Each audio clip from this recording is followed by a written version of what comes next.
When people struggling with mental illness and substance abuse need help, they can turn to something called peer support. The process pairs two people with similar issues to talk through their problems.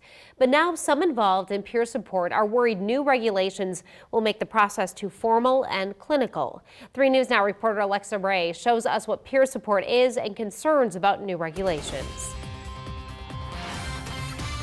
It destroyed me. When you're that close to almost dying, you just never forget it. When I was in my mess, nobody was there for me.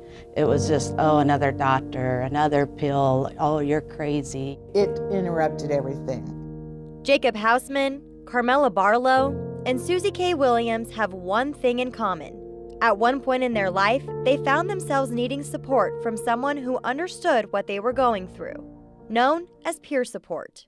We're someone that's in recovery ourselves from substance abuse or mental health, and we can share our story of recovery to kind of inspire hope in those people. Peer support can be provided in many different ways, mainly in person or over the phone. Some people don't have no support. In Safe Harbor, we are their only support that they have. Safe Harbor is a section of Community Alliance. Let me try to understand what you're saying.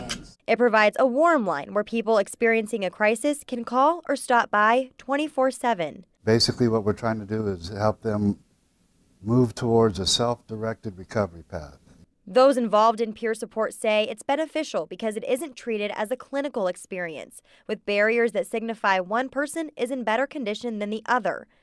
Peers have expressed to me that they don't wish to be identified as staff because that creates a barrier between two people trying to get well together.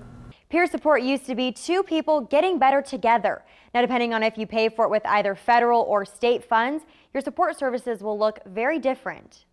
The two are outlined differently, but some would argue that peer support shouldn't be followed based on guidelines, but with personal connections and necessary support. Unfortunately, in the mental health field, a lot of our services have been disappearing, and we really need services to come back. It's so important to share my experience because it's healing to myself too. And that while it inspires hope in someone else, it inspires hope in me too.